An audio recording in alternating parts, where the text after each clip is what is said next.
নমস্কার বন্ধুরা, আমি সুনন্দা। আপনারা দেখছেন আমার চ্যানেল হলুদ গুঁড়ো। আজ আমি আপনাদেরকে দই বড়ার চাটনির রেসিপি করে দেখাবো।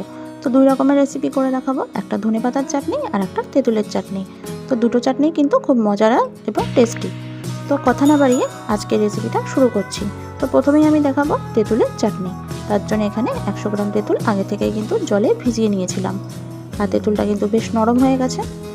এবারে আমি হাত দিয়ে কচলে কচলে এভাবে তেঁতুলের পাল্প বার করে নেব।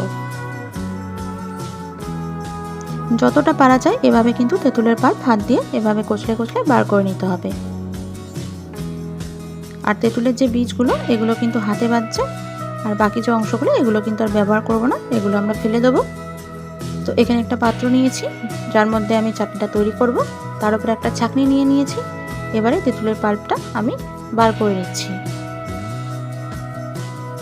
আর উপরের যে অংশগুলো এগুলো কিন্তু আগেই বলেছি